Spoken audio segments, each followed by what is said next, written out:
L'analyse de quoi? Ça ressemble à peu près à ce que les gens nous demandent quand on dit qu'on est analyste d'affaires. C'est un rôle qui est, ma foi, très méconnu ou mal compris. C'est sûr qu'analyse d'affaires, ça ne veut pas dire autant de choses que chargé de projet. On comprend plus c'est quoi un projet et une charge, ça va bien ensemble. Analyse d'affaires, les gens sont un petit peu perdus. Quand on ajoute à ça le cadre d'agilité SAFe, les gens viennent voir un analyste d'affaires dans SAFe, qu'est-ce que ça fait? On ne comprend absolument rien. Ou pire que ça, un analyste d'affaires ouvre SAFe quand il se fait dire que notre organisation passe à SAFe, CTRL F, analyste d'affaires, zéro résultat de recherche, je vais perdre ma job. Yeah! Ça ressemblait aux questions que je recevais quand j'étais soit à l'Université Laval, je mettais en place le cadre d'agilité à l'échelle SAFe, j'étais à l'IIBA comme président. C'est le genre de questions qu'on recevait des analystes un petit peu partout. Bref, à force de me faire poser la question, j'ai développé cette présentation-là que mon collègue Étienne et moi, on va vous présenter aujourd'hui. Puis c'est un petit peu le but des réponses qu'on va vous donner aujourd'hui, l'analyse d'affaires dans SAFe, où, quand, avec qui et pourquoi. Vous comprenez que si on fait une présentation d'une heure, c'est que c'est plus compliqué que c'est là. On va aller un petit peu plus loin que juste un simple rôle dans le cadre de l'agilité. On va vraiment aller un petit peu plus loin que ça. On va rentrer dans le concept de c'est quoi l'analyse d'affaires, comment ça s'intègre dans SAFe, avec un petit peu de base sur SAFe aussi pour être sûr que tout le monde est au même niveau. Puis après ça, on va vous donner, hopefully, un petit peu de contenu et de réalisation sur comment vous pouvez l'amener et l'intégrer un peu plus dans vos organisations et aller chercher l'aide des analystes d'affaires. Donc, pourquoi on est là, c'est un rôle qui est incompris, puis c'est une opportunité pour vos organisations d'être plus orientées vers la valeur. On sait que SAFe essaie de nous amener plus vers le centré valeur, mais c'est un petit peu ça qu'on va vous amener aujourd'hui. Bien, tout d'abord, on va un peu se présenter. On est un peu en grande famille en cette fin de journée. Là, je me présente, Étienne Lecourt, directeur adjoint au Centre d'excellence d'analyse d'affaires chez Beneva. Mon expérience en tant qu'analyste d'affaires, j'ai eu la chance dans ma carrière à faire plusieurs rôles. J'ai eu la chance d'être product owner, j'ai eu la chance de faire du Scrum Master, j'ai eu la chance d'être analyste d'affaires en projet. J'ai été analyste informatique, je touchais aussi à l'analyse d'affaires. Un de mes mandats particuliers qui m'a permis de développer l'analyse d'affaires dans un autre concept, j'ai eu la chance de développer de l'analyse d'affaires sportive à haut niveau en Europe. J'ai développé des programmes olympiques en Italie, en Suisse, en France. Pas beaucoup de TI, mais l'analyse d'affaires était très présente dans ces événements-là. Et je suis avec Jérémy, directeur adjoint également au Centre d'excellence en analyse d'affaires chez Beneva. Comme je disais, j'ai un parcours où j'ai été président de l'IIBA Région de Québec, vraiment faire valoir les intérêts et la profession d'analyse d'affaires dans la grande région de Québec et je dirais en général au Québec en collaboration avec le chapitre de Montréal. Et conférencier, là, ça fait plusieurs conférences que je donne et on brise la glace pour Étienne aujourd'hui à sa première présentation officielle devant une foule. Hey, merci. Pression is on. Comme tout bon analyste d'affaires, on a un petit agenda éventuellement lors de ces conférences. On l'a séparé en 3 volets. Premièrement, quelques définitions. En tant qu'analyste d'affaires, ce qui est important, c'est les mots, bien se comprendre et surtout sur la matière qu'on va passer pour être sûr qu'on applique bien les définitions et qu'on est sur la même base. Par la suite, on va répondre à la question pourquoi vous êtes présente ici aujourd'hui, où, quand, avec qui et pourquoi.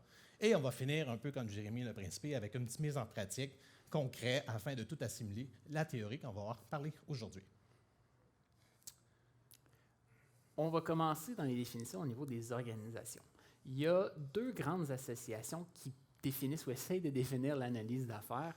L'IIBA, qui a été fondée en 2003 au Canada, à Toronto plus précisément, qui vient définir l'analyse d'affaires dans un rôle qui est plus stratégique, je veux dire. Donc l'IIBA, International Institute of Business Analysis, je parlais du chapitre à Québec, entre autres, qui fait valoir les intérêts de la communauté francophone de l'IIBA avec la traduction du BABOK, qui est notre guide de référence. Et il y a aussi le PMI, qui pas dans le volet PMP, mais vraiment ont un volet analyse d'affaires. Mais pour le PMI, l'analyse d'affaires, c'est des exécutants à l'élicitation des besoins, à aller juste sortir les besoins d'un atelier. J'ai un parti pris pour l'IIBA. C'est un rôle qui est un petit peu plus stratégique, un peu plus englobant. Donc, on va aller avec la définition de l'IIBA aujourd'hui en termes de nos définitions. Définition, BABOK, éventuellement. La définition du BABOK de l'analyse d'affaires est la pratique consistant à favoriser le changement dans une entreprise en définissant les besoins et en recommandant des solutions qui offrent une valeur aux parties prenantes. On s'entend que c'est quand même assez large. Mais le BABOK, quand on parle de l'analyste d'affaires, il est défini par une personne qui réalise des tâches d'analyse d'affaires décrites dans le guide du BABOK, quel que soit son titre et son rôle dans l'organisation. Quel que soit son titre et son rôle dans l'organisation. Ça a vraiment une bonne nuance. Donc, ce que ça veut dire concrètement, c'est pas parce que vous n'avez pas le titre d'analyse d'affaires que vous ne faites pas de l'analyse d'affaires. Donc, c'est une nuance qu'on veut vraiment apporter tout le long de la conférence et on va pouvoir le voir sur différents volets. Bon, le BABOK nous parle des domaines de connaissances, nous parle aussi des modèles de concepts de base de l'analyse d'affaires. Éventuellement, je ne vais pas rentrer très dans le détail. Je vais vous inviter vraiment d'aller peut-être consulter le BABOK si vous voulez le lire. Même, on a une représentante de l'ILIBEA de Chapitre Québec qui est présente ici aujourd'hui. Mais, juste pour faire peut-être un petit résumé, ceux qui sont plus familiers avec le PMBOK, le Product Management Body of Knowledge, vous avez différents chapitres qui parlent des différentes sphères de connaissances. L'IBA a fait la même chose au niveau de son BABOK, Business Analyst Body of Knowledge, avec 6 domaines de compétences qui touchent tout ce qui touche l'analyse d'affaires. Ce n'est pas prescrit dans un domaine waterfall ou dans un domaine agile, c'est des tâches en général à réaliser. Comment est-ce qu'on gère la collaboration de nos parties prenantes, comment est-ce qu'on fait vivre le cycle de vie de nos exigences. Tout ça, c'est des choses qui peuvent s'appliquer dans à peu près n'importe quel contexte de réalisation. Mais plus particulièrement, je vais apporter votre attention sur le modèle des concepts de base de l'analyse d'affaires, le Business Analysis Competency Model. Changement, solution, contexte, valeur, partie prenante et besoin. Dès que vous touchez à ça, vous faites de l'analyse d'affaires selon l'IBA. On s'entend, c'est à peu près pas mal tous les rôles qui existent actuellement dans un domaine, surtout dans les domaines agiles où on veut vraiment être centré valeur. Et la raison pour laquelle c'est important d'avoir quelqu'un qui a ça comme réflexe de penser à ces domaines de connaissances-là ou à ces capacités-là, c'est que du moment qu'on va jouer un petit peu avec les parties prenantes, ça va avoir un impact sur le reste de cet écosystème-là. On ajoute une partie prenante, ça va avoir un impact sur la solution, sur le changement, sur le contexte, sur la valeur, sur les besoins. Et tout ça, c'est comme un gros spaghetti. On tire un petit peu sur un fil, puis c'est tout le plat qui vient avec. Il faut garder ça en tête. Puis les analystes d'affaires, on est formé, on est habitué à gérer ça. Fait que peu importe le rôle que ça prend après ça dans l'organisation, ça, on peut vous aider en vous accompagnant là-dedans. Et quand on dit former les analystes d'affaires, il y a un petit tableau que je pense que ça vaut la peine de regarder ensemble. L'ILIBEA, en fait, ils font un sondage annuel à tous les analystes d'affaires mondiales, parce qu'on s'entend que l'ILIBEA est international. Et le but du sondage est vraiment de récolter quelles sont les aptitudes particulières qu'on recherche pour un analyste d'affaires.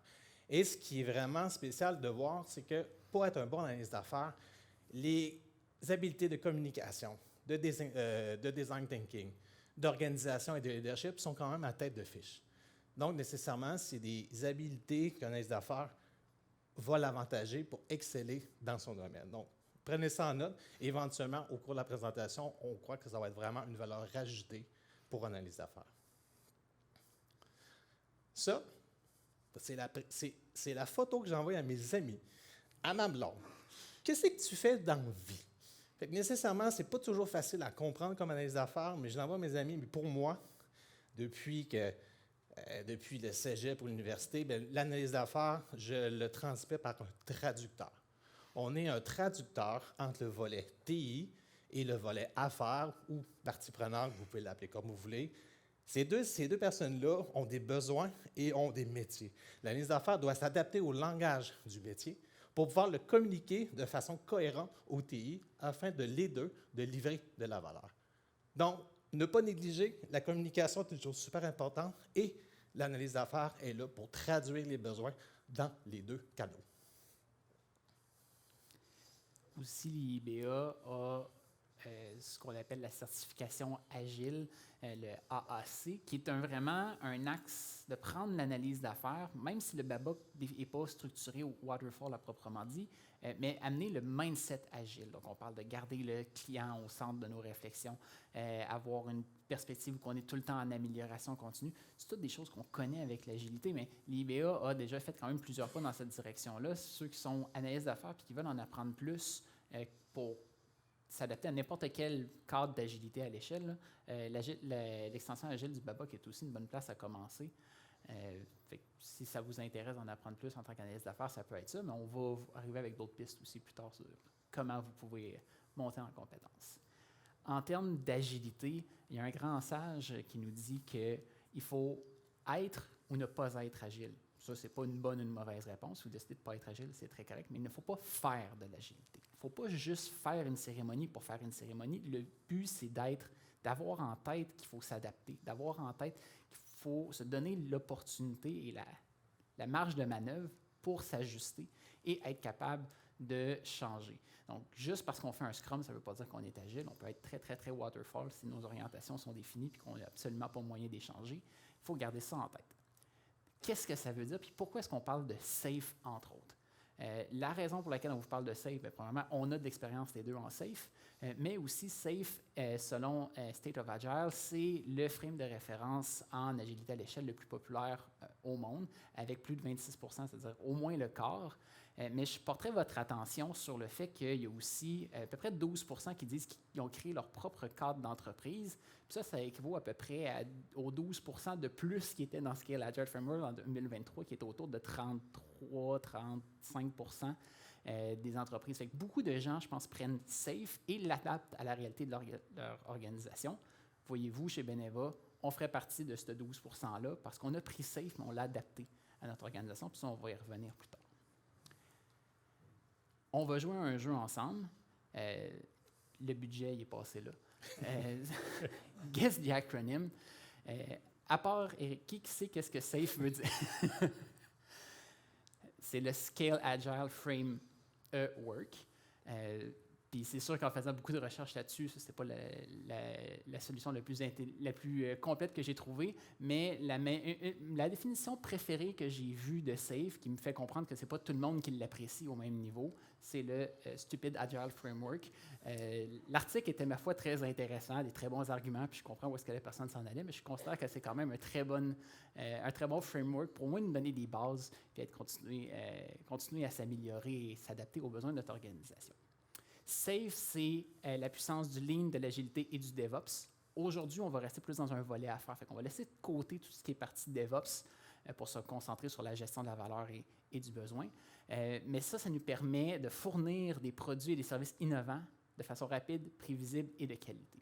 Puis quand je dis prévisible, ce n'est pas dans 3 ans, c'est avoir des cycles itératifs clairs qui nous permettent d'avoir une vision puis d'être capable d'être prédictif sur un court laps de temps et d'itérer, puis de livrer de la valeur en continu. C'est ça qu'on veut faire avec le SAFe. Et comme Ashton, notre fierté nationale, ça vient avec différents appétits, de la mini à la familiale. Vous comprendrez que ça s'adapte en fonction des différentes organisations et on va vous les présenter sommairement. Je rappelle, la pensée Lean, le but, c'est d'être efficace, enlever les moments morts, se concentrer sur les activités à valeur ajoutée et les valeurs agiles, d'avoir les individus au centre des discussions, avoir des logiciels qui génèrent de la valeur au lieu de la documentation, avoir de la collaboration et s'adapter aux changements. Mais c'est toutes des choses que les analystes d'affaires sont excessivement bien équipés pour vous accompagner et accompagner vos organisations dans l'atteinte de ces objectifs. Puis tous les principes de SAFe, les 10 principes, regroupent ces 6 compétences qu'on vous parle depuis tantôt, partie prenante, gestion du changement, valeur. Donc, c'est pour ça que c'est important de l'avoir dans SAFe.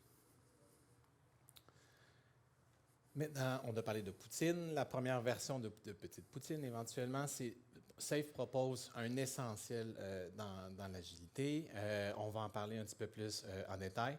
2 aspects de l'essentiel. On a un niveau programme.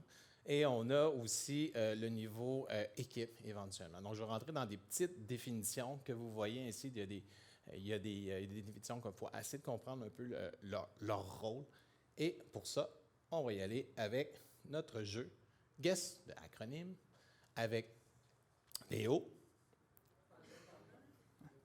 Il faut vous réveiller, là. Il est 3h30. Là.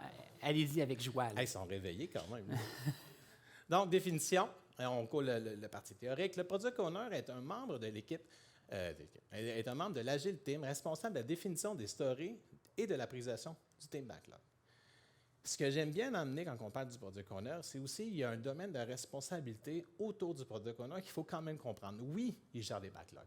Oui, il priorise. Mais ce qui est quand même intéressant, c'est que, regardez, se connecter au client. Ah, l'analyse d'affaires, je pense que ça peut être une bonne personne. Oui, il va contribuer à la vision et à la feuille de route. Ah, c'est quand même assez intéressant. Il va apporter de l'aide et de la valeur à l'équipe. Donc, c'est lui qui est un représentant à faire au niveau de son équipe qui va aider à prioriser et à juger qu'est-ce qui apporte le plus de valeur dans un court temps. Éventuellement, bon, il va obtenir et appliquer des retours d'informations. Mais c'est vraiment des rôles et responsabilités d'un PO. Ce n'est pas juste écrire et prioriser. Il y a vraiment des responsabilités à tant que son rôle de PO. Oui, merci. Il commence à manquer de batterie un peu. Je pense. Effectivement.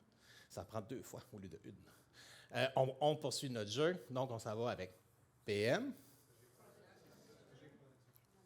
Kim, c'est fantastique. Project Manager, propriétaire du produit. Le Product Management possède l'autorité sur le contenu au niveau du programme Backlog. Il est responsable de l'identification des besoins du client, de la priorisation des features ou fonctionnalités en français et du développement de la vision et du roadmap du programme. Encore une fois, ce que j'aime bien amener, c'est les aspects autour du PM, qui est nécessairement assez similaire étrangement au PO, Product Owner. Il se connecte au client. Ah, spécial. Définir la stratégie du produit, la vision de Fedora. Oh, on entend par ça qu'il y a un niveau stratégique. Gérer et prioriser le backlog du train. Oh, il est à un niveau un peu plus stratégique, donc c'est lui qui va avoir la vision à long terme et nécessairement, il va apporter lui aussi de la valeur. Mais ce qui est intéressant, on est au niveau stratégique, le PM va explorer le marché et les utilisateurs. Donc, nécessairement, un PM, c'est quoi? Dans ma définition, moi, je l'expliquerais, bien, c'est un PO des PO, tout simplement. Et ces deux-là, ils travaillent de concert en fait de livrer de la valeur. Nécessairement, un doit être vraiment aligné avec l'autre pour vraiment répondre aux besoins. On passe au prochain jeu. SM. Parfait, Scrum Master. Pourquoi est-ce qu'on parle de Scrum Master? Vous pourriez dire, hey, un Scrum Master, c'est pas une analyse d'affaires, les analystes deviennent des PO. Bien, moi, je vais essayer de faire l'avocat du diable aujourd'hui pour vous faire comprendre qu'un analyste d'affaires est très bien placé pour jouer un rôle de Scrum Master. Peut-être pas tous les analystes d'affaires, mais moi, personnellement, c'est le chemin que j'ai fait dans ma carrière. J'ai décidé de passer d'analyse d'affaires vers Scrum Master, chargé de programme à RTE, pour aider les organisations à améliorer leur processus de livraison de valeur. Le Scrum Master est le Servant Leader, le responsable serviteur d'une équipe agile. Puis il participe à la résolution de problèmes, à la création d'un environnement dynamique, performant pour avoir un flux de livraison et améliorer sans relâche la réalisation de l'équipe. Qu'est-ce que ça veut dire en français? Ça veut dire qu'il, jour le jour, essaye de livrer plus de valeur et amener son équipe à être plus performante. C'est le cœur de ce que fait l'analyse d'affaires au jour le jour. Même si notre livraison de valeur n'est pas une partie de la solution, on assure ou on supporte le reste de l'équipe à livrer plus de valeur en étant plus efficace. Ça, pour moi, ça parlait à mon cœur d'analyse d'affaires. C'est pour ça que je me suis retrouvé dans ce chemin de vie-là. Puis pour avoir parlé avec beaucoup d'autres analystes d'affaires, je dirais que c'est à peu près 10% des analystes d'affaires qui se reconnaissent vraiment dans ce type de rôle-là. Fait que je vous encourage à ne pas négliger des analystes d'affaires pour des rôles de Scrum Master et, au même titre, des rôles de RTE qui est... Ça va vous prendre plus de café, je pense. Release Train Engineer ou le responsable de train d'évolution. On va revenir à un train plus tard, c'est quoi? Mais le RTE facilite les processus et les événements de ART, le train, et assiste les équipes pour fournir de la valeur. On voit déjà le lien avec l'analyse d'affaires. Les RTE communiquent avec les parties prenantes, ça ne déclenche encore, et remontent les obstacles pour gérer les risques et poursuivre une amélioration sans relâche. Ça, pour moi, là, ça sonnait beaucoup de cloches avec le rôle d'un analyste d'affaires pour, en tant que Scrum Master des Scrum Masters, livrer plus de valeur et livrer une valeur, mais qui est vraiment de qualité pour l'équipe. On ne veut pas faire des reworks tout le temps, on veut avoir un vrai processus fluide. Je parlais du train, le Agile Release Train, ART, c'est une équipe d'équipe. Fait que ceux qui n'étaient pas familiers encore avec c'est quoi un train, pensez simplement à une équipe d'équipe. J'aime bien cette image-là que j'avais créée à l'Université Laval avec ma collègue Valérie pour expliquer c'est quoi un train. On voit plusieurs équipes qui sont composées d'une équipe de programme, si vous voulez, donc le système architect avec le product manager et le RTE qui forment une équipe de programme, mais à l'intérieur de ce programme team-là, peut y avoir beaucoup d'autres membres selon les besoins. On peut avoir des analystes au sein de cette équipe-là, on peut avoir des gens qui vont nous conseiller, des SMI, pour tout ce qu'on a besoin pour gérer efficacement notre programme. Et ensuite, on va avoir plusieurs équipes. Là, il y en a 2 dans cet exemple-là. On peut monter 8-10 équipes dans un train. On peut même souvent avoir des équipes systèmes qu'on appelle qui vont nous aider à mettre en place nos leviers opérationnels ou techniques pour nous permettre de livrer plus de valeur. Bref, un train peut être assez complet. Et on arrive à un PI. Je ne vous l'ai pas fait dicter cela parce qu'on a eu des choses mélangeant un peu. Avant, on appelait ça un Program Increment avec SAFe 6.0. C'est un Planning Interval. On a dû voir de toutes les sauces aujourd'hui, d'ailleurs. Je pense que les deux se disent pas mal encore.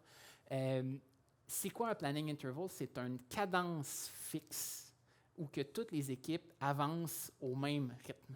Ou toutes les équipes avancent au même rythme. Ou que toutes les équipes avancent au même rythme. Je les répète parce que c'est important. On veut que les équipes puissent s'arrimer entre elles et sachent les autres, ils sont rendus où aussi, pour faciliter les interactions.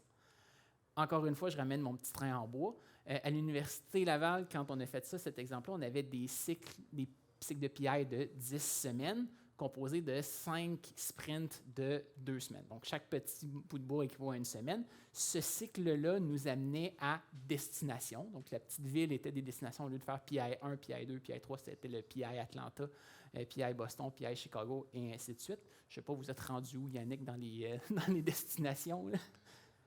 Ouais, vous avez fait le tour du monde 2-3 fois. Ouais. Et on garde la 5e sprint comme IP Sprint. Puis je ne vais pas rentrer dans le détail du IP Sprint, vous irez faire la formation SAFe, mais c'est une période qu'on se garde pour se donner l'opportunité de s'améliorer, de faire nos rétrospectives, comment est-ce qu'on va s'améliorer dans le futur, puis on continue à avancer, puis on commence la prochaine cadence, c'est-à-dire le prochain tour de PI, où tous les trains, s'il y en a plus qu'un dans une organisation, vont être à la même cadence. À la même cadence. Ça on a su.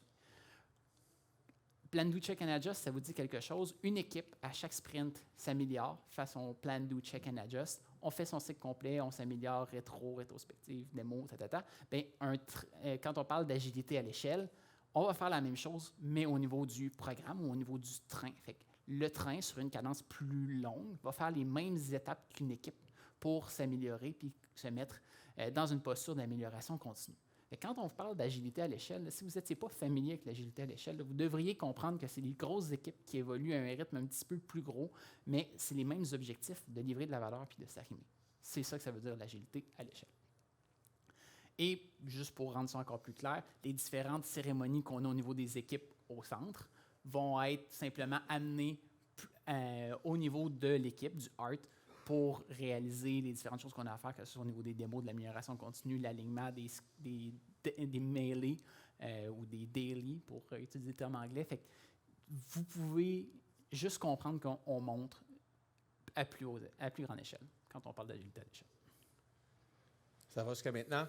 On ne va pas trop vite. On ne s'est pas perdu. On vient de passer beaucoup quand même d'éléments de définition. On passe assez vite. On ne peut pas tout couvrir, mais on essaie de garder sur l'essentiel. On a parlé des équipes. On a parlé des trains, donc c'était le format essentiel proposé par SAFe. Maintenant, est-ce qu'on veut... Il y a vraiment manque de batterie. On va vraiment aller avec une version vraiment familiale, donc la plus large, l'animation du siècle. On clique sur Full. Et à ce moment-là, on tombe vraiment avec le gros napperon, le gros forfait de SAFe, qui comprend beaucoup d'éléments. Bon, ça peut paraître assez mélangeant quand on voit ça, mais nécessairement, on a parlé du team, des équipes qu'on vient de couvrir. On a parlé des programmes, des trains. Encore une fois, ça commence à prendre forme. Des solutions. Bon, les solutions, nécessairement, on n'en parlera pas trop aujourd'hui, mais prenez-le que c'est comme des trains, mais il y a plusieurs trains, c'est beaucoup plus gros. Une équipe de train. Une équipe de train. On ne va pas trop en parler, mais ce qui va nous intéresser, c'est le nouveau portfolio. Oh, portfolio, un nouveau élément. Quelle est la définition de portfolio? La définition de portfolio, un portefeuille SAFE est une collection de chaînes de valeur de développement. Chaque chaîne de valeur de développement réalise, soutient et maintient des solutions. Les solutions sont livrées aux clients, qu'ils soient internes ou externes à l'entreprise. Bon, une chaîne de valeur. Pour donner un exemple d'un portefeuille, on va prendre un exemple concret. Chez Beneva, on est une compagnie d'assurance. Une compagnie d'assurance, ça fait quoi? Chez Beneva, on a l'assurance collective. Bon, Beneva, on dit, parfait, on va faire un portfolio collectif. On a aussi de l'assurance individuelle, services financiers. C'est une chaîne de valeur. On va faire un portefeuille assurance individuelle, services financiers. Donc, ils sont vraiment responsables de livrer et de maintenir leurs solutions. C'est intéressant, mais un petit peu plus tard dans la présentation, on va vraiment vous faire un use case pour mettre ça un peu plus en pratique. Concrètement, dans le flow du portfolio, à ce niveau-là, si on le décortique, le portfolio lui-même va avoir ses thèmes stratégiques.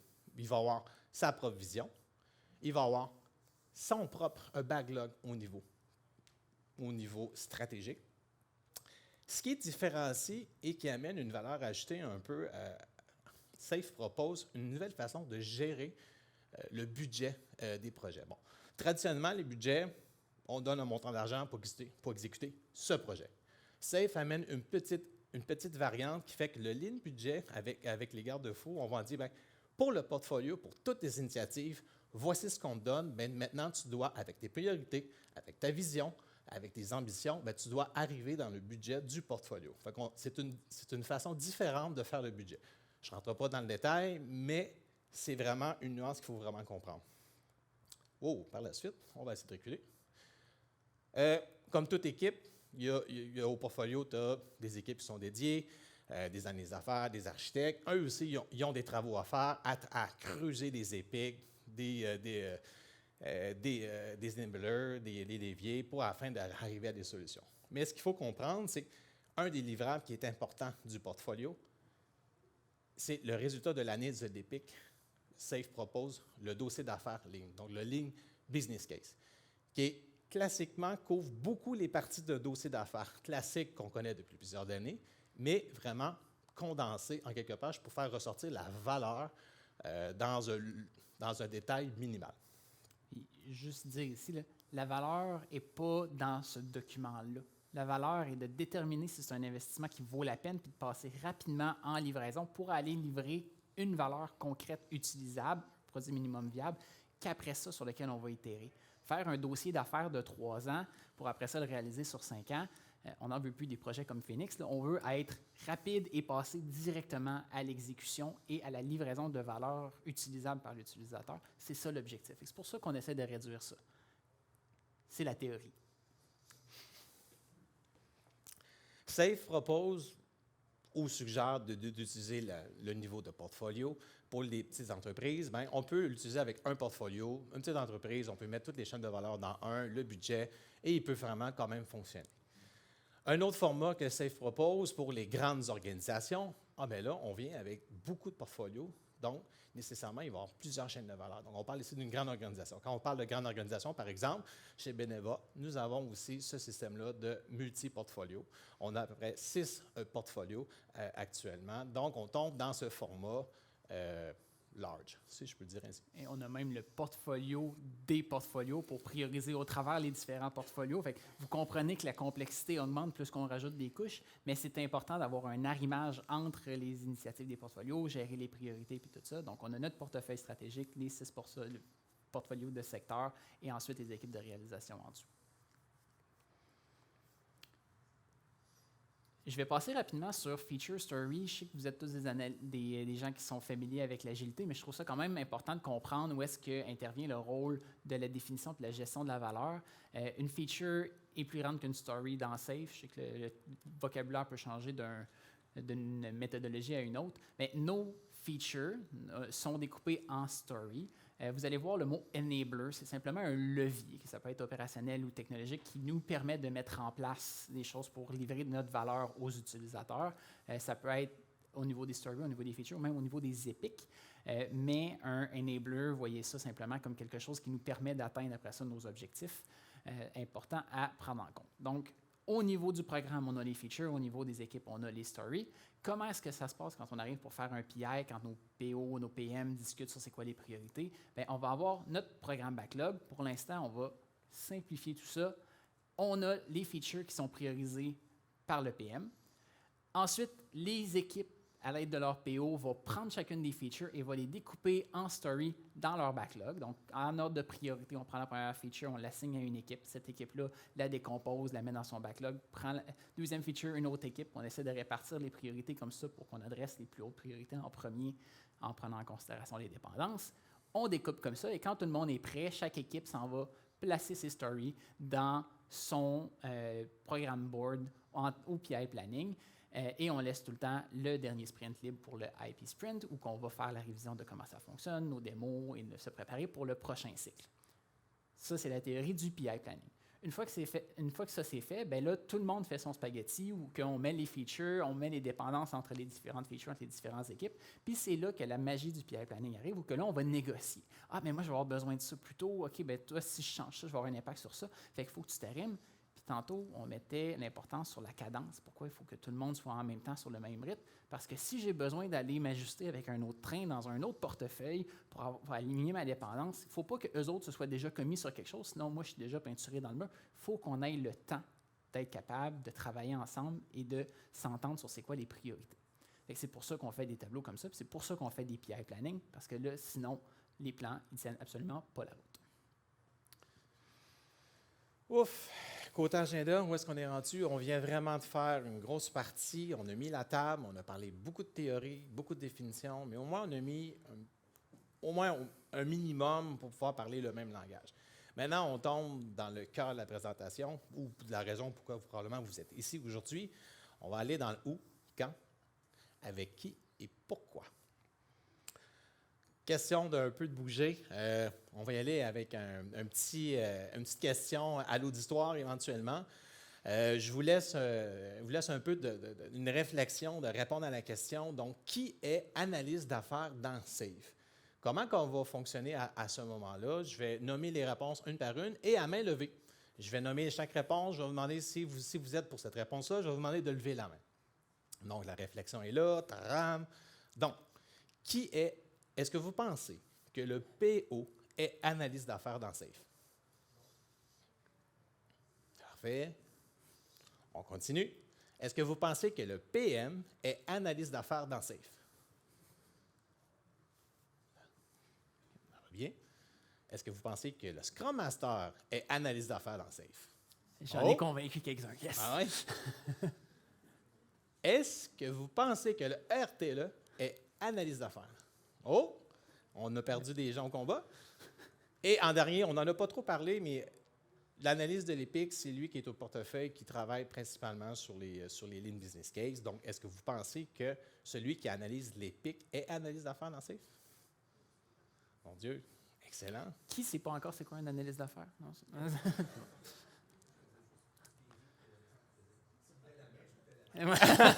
C'est souvent une bonne réponse. Il y avait un guide. Ça ne marche juste pas dans l'examen, c'est dommage. Bien, moi, Jérémy, on s'est vraiment amusé à prendre le napperon de SAFE puis commencer à encercler qui était analyste d'affaires dans SAFE. Puis on s'est mis vraiment à mettre des ronds pas mal. Puis on s'est rendu compte que finalement, c'était pas mal toute la première rangée. Il a dit, OK, on a quand même couvert beaucoup de choses. Mais comment qu'ils font l'analyse d'affaires, dans quelle exécution ou dans quelle tâche? Mais là, on s'est mis grossièrement à souligner tout ce qui était pertinent à l'analyse d'affaires et on s'est rendu compte que finalement, on a vraiment tapissé. Donc, oui, le rôle d'analyse d'affaires n'est pas écrit en tant que tel, mais l'analyse d'affaires est tapissée partout dans SAFE. Vous nous excuserez, on est allé vite, on en a peut-être manqué. Quand est-ce que ça se produit l'analyse d'affaires? Puis là, je vais vraiment garder le quand au niveau de la réalisation, là, quand on est vraiment dans les équipes de livraison, on est hors du portefeuille, mais dans un contexte standard, je dirais qu'il va répondre aux besoins de la plupart des organisations, au moins celles qui commencent, un PM, un PO et un analyste d'affaires. SAFE propose d'avoir, en termes de PI planning, quand on regarde 2 PI et plus en avant, le PM qui est en train de définir la vision, le roadmap, où est-ce qu'on s'en va. Bien entendu, le PM va supporter le PO qui, lui, va être dans le PI avant à être en train de raffiner. Ça peut être le PI d'avant, 2 PI d'avant, on s'entend, c'est à titre informatif, juste pour vous montrer, le PO est en avance et va supporter l'analyse d'affaires qui va faire les travaux dans le PI en cours, en plus de supporter le PO dans ses besoins. Fait il y a vraiment une question d'overlapping tout le temps. C'est très important dans nos organisations de définir les rôles et les responsabilités de chaque équipe. On est rendu où, c'est quoi, moi c'est où que je me rends, toi c'est où que tu arrêtes, etc., pour qu'on ne se pile pas sur les pieds, mais aussi qu'on soit efficace. C'est un exemple. On va en parler un petit peu plus loin. Justement avec peut-être la seule partie originale de la présentation, qui est ce que j'appelle le spectre de l'analyse d'affaires dans SAFe. Je définis ça, encore une fois, du côté livraison avec de la définition, en passant par la définition des features, des stories jusqu'à la réalisation, ou que, je prends un exemple classique SAFe, un PM et un PO se partagent le travail, le PM se rend jusqu'à la définition des features, le PO prend les features, les décompose en story avec son équipe, va faire la réalisation jusqu'à réaliser des critères d'acceptation. Ça serait un concept standard, même assez orienté Scrum, où que le PO est comme la dernière personne en termes d'agilité. La réalité, nos contextes technologiques, métiers font souvent que c'est tellement complexe qu'on va avoir besoin d'un peu d'aide pour notre PO, ou on va ajouter un analyste d'affaires dans l'équipe, ou qui va venir accompagner ou donner un jus de bras supplémentaire à notre product owner, qui des fois, lui, est stretched in parce qu'il est dans il est PO de 2 équipes parce qu'il y avait une connaissance qu'on voulait garder, fait que l'analyse d'affaires prend plus de lustre. Ça s'adapte. Des fois, il n'y aura pas de product manager, mais on va avoir directement un PO qui va plus être en charge de la stratégie avec un analyste d'affaires qui va l'aider. Ça peut être une solution aussi. Puis des fois, on a des domaines plus complexes où on va avoir un PM, un analyste d'affaires qui aide le PM à définir la stratégie, les features, comment on peut pré-marcher ça pour les PO, qui après ça vont ramener ça dans leurs équipes avec l'aide de leurs analystes d'affaires, vont rendre ça plus complexe. Les 4 cas que je vous montre, là, on en a chez Beneva, des 4. Ce n'est pas parce qu'il y en a un ou parce qu'il y a l'autre, c'est selon votre besoin, votre réalité, votre contexte, votre complexité technique, légale, autre. Ça peut être de tout.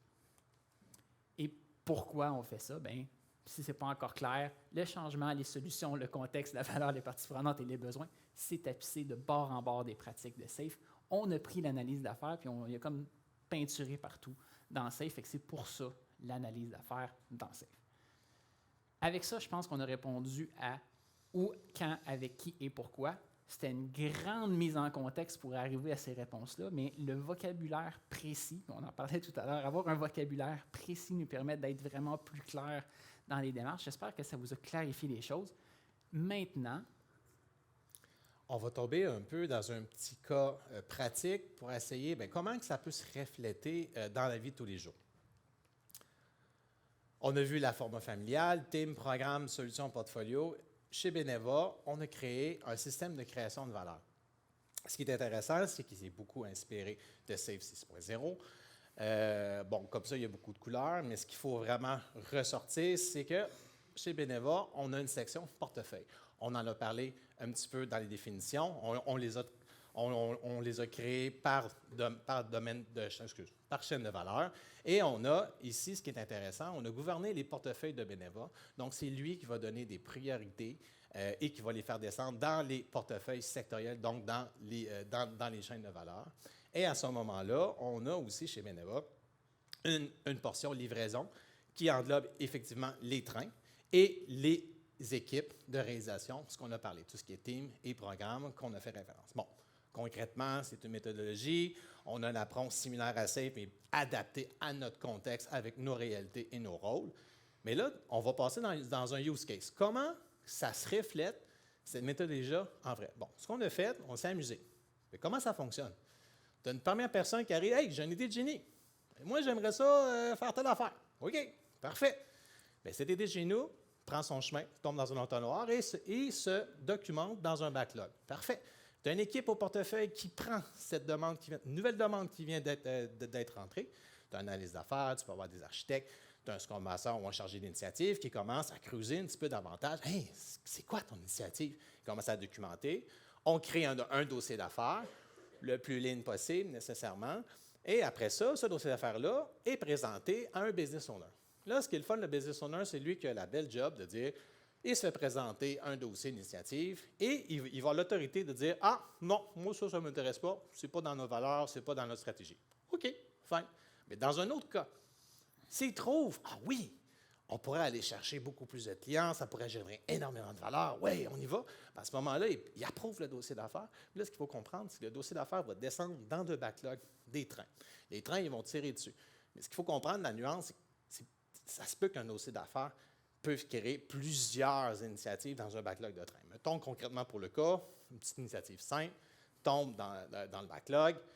Les équipes commencent à le gommer, commencent à le préparer, commencent à l'analyser en avance avant de le réaliser. Ça va tomber dans les programmes de backlog, ça va tomber dans les backlogs de team. Les équipes de réalisation en DevOps, ils vont commencer éventuellement à travailler et à le réaliser. Et à la fin, ce qui est vraiment merveilleux, on a une belle petite solution magique qui a ajouté de la valeur. C'est magique comme ça. C'est full facile. C'est pas simplifié pantoute comme résumé. Puis comment ça s'intègre, pour reprendre l'image du spectre de l'analyse d'affaires, dans Safe chez Beneva, de la stratégie jusqu'au milieu, on est au niveau portefeuille, puis à droite, on est à la réalisation. Je vais essayer de garder les couleurs pour la simplicité. De la définition de la stratégie, les business owners, on a des gens, des responsables affaires qui vont nous donner les orientations et les définitions. L'idée, elle arrive, des architectes d'affaires, avec l'aide des architectes d'entreprise, vont prendre cette idée-là, vont la documenter, vont la cadrer. OK, parfait, oui, ça fait le sens de travailler quelque chose qui va nous servir à ça dans le futur. On met ça dans un dossier d'affaires. C'est les analystes d'affaires qui le prennent avec leur équipe chargée d'initiative, analyse de système, les SMI. On travaille ensemble, on rédige un dossier d'affaires qui est présenté et approuvé ou rejeté. S'il est approuvé, bien entendu, après ça, on passe au niveau des trains où, par exemple, un product owner va décomposer l'initiative en feature jusqu'au story avec l'aide d'un analyste d'affaires qui va l'aider à venir attacher les stories et accompagner les équipes plus au long de la livraison. Ça serait un exemple. Il y a 22 manières de le faire. On pourrait rajouter des PM, des analystes un petit peu partout. Il y a des rôles que j'ai skippés pour principe de légibilité sur une slide. Mais vous comprenez l'idée. On s'adapte à ce qu'on a comme réalité dans notre organisation. Ça, c'est ce qui fait du sens pour nous actuellement. Puis je dis actuellement parce qu'on ne sait pas dans 1 an, on ne sait pas dans 5 ans, certainement pas dans 10 ans à quoi ça va ressembler. Et on a quelques pistes de réflexion pour vous sur comment mieux intégrer l'analyse d'affaires dans vos organisations. Dans la salle, on est allé faire un petit tour vite dans Swapcard, là, il y a des gestionnaires, il y a des agilistes, des coachs, il y a des gens en développement, il y a des analystes d'affaires. Reconnaître, impliquer et gérer les parties prenantes. Oui, les analystes d'affaires, on est bon pour le faire, mais ce n'est pas une capacité unique aux analystes d'affaires, mais pensez comme un analyste d'affaires. Puis quand vous travaillez sur quelque chose, allez demander aux utilisateurs qu'est-ce qu'ils vont faire, les utilisateurs entre autres, mais toutes les autres personnes qui sont impliquées par ces changements-là. Si on change quelque chose et on ne le dit pas aux autres, à quel point on va se donner du trouble dans l'implémentation, la gestion du changement, ça va prendre 3 fois plus de temps avant que ça soit adopté. C'est important de prendre ça en considération. Comment impliquer les AA? On n'est pas des alcooliques anonymes, on est des analystes d'affaires. Aller chercher, s'il existe un centre d'excellence, Beneva, on a un centre d'excellence. Beaucoup d'autres organisations ont des initiatives similaires. Des fois, c'est une communauté de pratiques d'analyse d'affaires.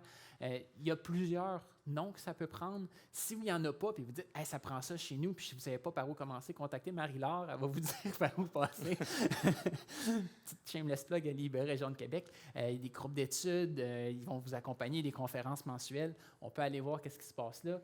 Adaptez votre structure à vos besoins. Gardez en tête que vous pouvez toujours changer, que vous pouvez toujours évoluer, mais prenez pas juste un cookie cutter de ce qui a été fait ailleurs puis le faire. Si vous prenez ce que nous, on vous a présenté et vous l'appliquez dans votre organisation, ça ne marchera pas parce que ce n'est pas adapté à votre réalité. On vous a donné un exemple.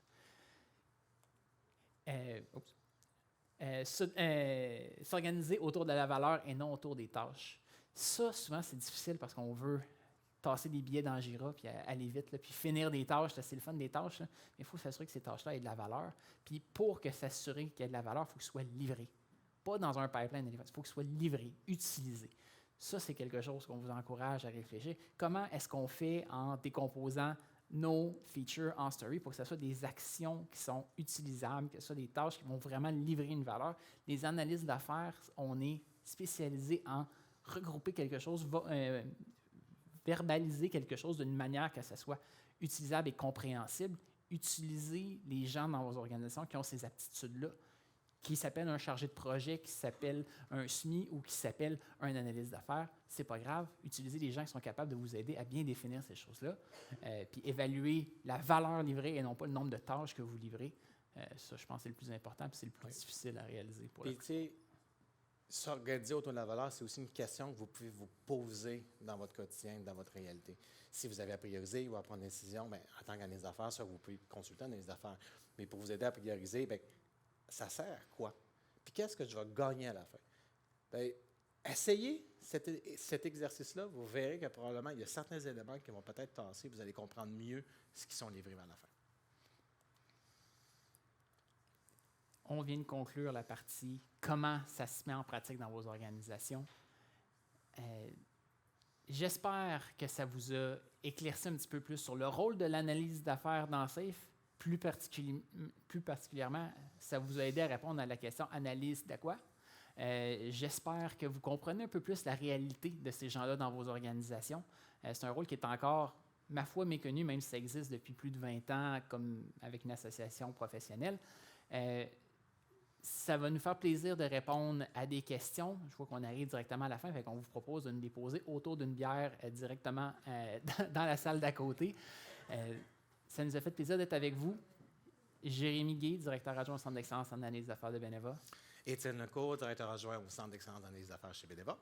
Et j'espère que vous allez impliquer plus les analystes d'affaires dans vos organisations parce qu'ils peuvent vraiment beaucoup vous aider avec la valeur. Merci. Merci.